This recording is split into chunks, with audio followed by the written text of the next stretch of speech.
நம் தேசம் பாரத் நேயர்களுக்கு அன்பு வணக்கம். இன்று நாம் காணவிருக்கும் தலைப்பு, சமயம் பார்த்து காத்திருந்து சம்பவம் செய்த சங்கிகள்.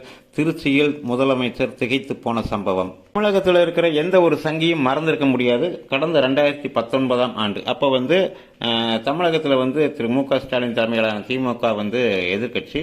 அப்போ பாரத பிரதமர் அவர்கள் இராணுவ தளவாட தொழிற்சாலை சம்பந்தப்பட்ட ஒரு நிகழ்ச்சிக்காக சென்னை வர்றார். அப்போ கருப்பு பலூன்களை பறக்க விட்டு திமுக மட்டுமல்ல, அவங்களுடைய கூட்டணி கட்சியான விடுதலை சிறுத்தைகள், வைகோ, இது மாதிரி அவங்களுடைய கூட்டணி முழுக்க தமிழகம் முழுவதும், அதுவும் அந்த மீடியாக்களை வச்சுக்கிட்டு அவங்க பண்ணின அட்ராசிட்டி கொஞ்சம் நஞ்சம் இல்லை. கோ பேக் மோடி அப்படின்னு சொல்லி ட்விட்டர் சமூக வலைதளத்தில் ட்ரெண்டிங் செஞ்சு சும்மா அதிரி புதிரி பண்ணாங்க.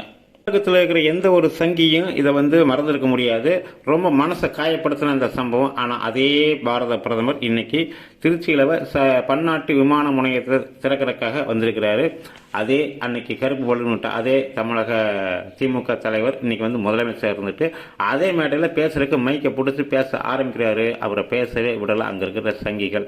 சமயம் பார்த்து காத்திருந்து இன்னைக்கு சம்பவத்தை செஞ்சுட்டாங்க. அவர் பேச ஆரம்பித்து கிட்டத்தட்ட ஒரு 15-20 செகண்டுக்கு மோடி மோடி மோடி அப்படிங்கிற கோஷை அந்த அரங்கம் முழுக்க எதிரொலிச்சு அவரால் பேசவே முடியலை. அதே போல ட்விட்டரில் தெறிக்க விட்டுட்டாங்க சங்கிகள். ஏற்கனவே ஒரு 4 நாட்களுக்கு முன்னாடி ரத யாத்திரை நடந்துட்டு இருக்கிறப்ப ஒரு நிருபர் கேள்வி கேட்டார், கோபேக் மோடின்னு சொல்லி திமுக காரங்க ட்ரெண்டிங் பண்ண என்ன பண்ணுவீங்க. அதுக்கு சும்மா ஒரு ஃபார்மாலிட்டிக்கு அந்த ஒரு கேள்விக்கு பதில் சொல்றதுக்காக பாஜக தலைவர் அண்ணாமலை அவர்கள் சொன்னார், நம்ம இப்போ நினைச்சு சொன்னோம்னா சும்மா ட்ரெண்டிங் கோபேக் ஸ்டாலின் செய்ய முடியும்னு சொல்லி முடிச்சுட்டு யாத்திரையை முடிச்சுட்டு வர்றப்ப அதுக்குள்ளேயே 2 லட்சம் பேர் ட்வீட் போட்டுட்டாங்க. 2 லட்சம் ட்வீட் கோபேக் ஸ்டாலின் சொல்லி போட்டாங்க. அது ஒரு ட்ரெய்லர் அப்படிங்கிற மாதிரி. இன்னைக்கு வணக்கம் மோடிங்கிற ஒரு ஹேஷ்டேக்கை சும்மா சங்கிகள், பாஜக, பொதுமக்கள் எல்லாம் சேர்ந்து 10 லட்சம், இது ஒரு சாதனை. இது வரைக்கும் இல்லாத அளவுக்கு தமிழகத்தில் மோடியை வரவேற்று 10 லட்சம் ட்வீட்டுகள் வணக்கம் மோடிங்கிறது சும்மா அதிரி புதிரிய பட்டை கிளப்பிட்டாங்க. ஏற்கனவே திமுக ஆட்சிக்கு கடந்த 3 வருஷத்துல ட்விட்டர் சமூக வலைதளத்தில் பாஜக ஆதரவாக கருத்து சொல்ற சிலரை தொடர்ந்து வரிசையா திமுக அரசை விமர்சனம் பண்றவங்களை எல்லாமே பிடிச்சி சிறையில் அடைச்சிட்டு இருக்கிறத வாடிக்கையா வச்சிருந்தாங்க.